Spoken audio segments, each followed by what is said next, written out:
যাদের বিরুদ্ধে অভিযোগ আছে, যারা অপরাধী হিসেবে প্রমাণিত, যাদেরকে সিন্ডিকেট থেকে বহিষ্কার করেছে সাময়িকভাবে, তাদেরকে ধরার ক্ষেত্রে কারো কারো নাম ঠিকানার অস্পষ্টতার কারণে দুই একটা থেকে যেতে পারে। আমরা নির্দেশনা দিয়েছি হলগুলোকে, যেখানে ভোটার তালিকা প্রদর্শিত হচ্ছে, যদি কারো নাম পাওয়া যায় অপরাধী তালিকার, তাদেরকে তথ্য প্রমাণ সহ আমাদের কাছে খবরটা দেওয়ার জন্য আমরা সাথে সাথে সেটা অ্যাডমিশন অফিসকে জানিয়ে দিচ্ছি। তথ্য প্রমাণ যদি সত্যিকার হয়ে থাকে, তখন ভোটের আগ পর্যন্ত তাদেরকে ভোটার তালিকা থেকে বিরত রাখার ব্যবস্থা আছে। আচরণবিধি আমরা আমাদের প্রিয় ছাত্রছাত্রীদেরকে আমরা স্মরণ করে দিয়েছি, তারা যে আচরণবিধি এটি করেছে।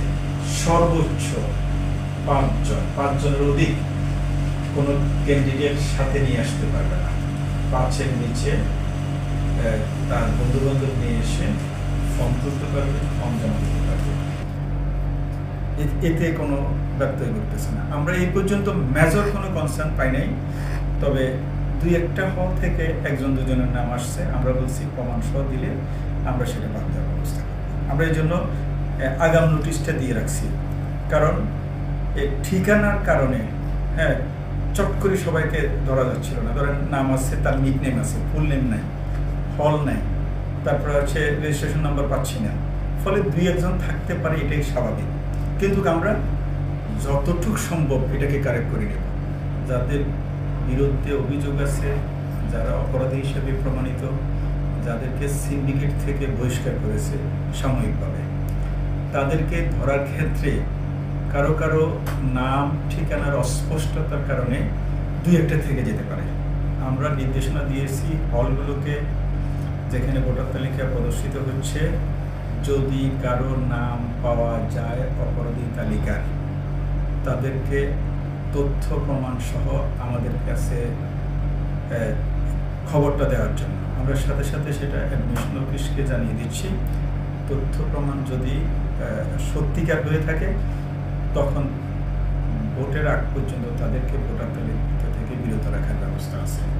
আমরা এই পর্যন্ত মোট 5 জন ফর্ম নিয়েছে ডাকসু থেকে, যারা কেন্দ্রীয় ডাকসুতে ইলেকশন করবে। এটা চিফ রিটার্নিং অফিসারের রুম থেকে সেই বিতরণটা হচ্ছে। আবার অন্যদিকে হল সংসদে যারা ইলেকশন করবে, আমাদের যে 18টা হল, সেখানে হল রিটার্নিং অফিসাররা কিন্তু ফর্ম বিতরণ করতেছে। আমরা হয়তো আপনারা এর ভিতর জেনেছেন, কেউ নিশ্চয় সেখানে গিয়েছেন, সেখান থেকে বিতরণ হচ্ছে। তা আমরা এখন পর্যন্ত যেহেতু শুরু হলো, সেক্ষেত্রে 1জন বিপি পদে, ফার্স্ট লাকি পারসন, সে বিপি পদে SM হলের নাম সম্ভবত জুলিয়াস সিজার, সে ফর্ম তুলেছে। আর বাকি 4 জন মেম্বার পদে, কেন্দ্রীয় সংসদের মেম্বার পদে ফর্ম নিয়েছে। আচরণবিধি আমরা আমাদের প্রিয় ছাত্রছাত্রীদেরকে আমরা স্মরণ করে দিয়েছি, তারা যে আচরণবিধি এটি করেছে। সর্বোচ্চ 5 জনের অধিক কোনো ক্যান্ডিডেট সাথে নিয়ে আসতে পারবে না। 5-এর নিচে তার বন্ধু বান্ধব নিয়ে এসে ফর্ম তুলতে পারবে, ফর্ম জমা দিতে পারবে।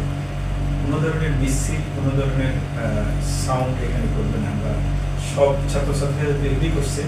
আমি আশা করি আমার প্রিয় ছাত্রছাত্রীরা এই আচরণবিধির উপর মেনে চলে হল সংসদ এবং ডাকসু থেকে তারা আগামী যে 18 তারিখ পর্যন্ত যে কোনো অফিসিয়াল আওয়ার যেটা আমরা নির্ধারণ করে দিয়েছি, তারা এসে ফর্ম তুলতে পারবে এবং ফর্ম তোলাটা যে একটা উৎসব, সেই উৎসবটা তারা এনজয় করতে পারবে।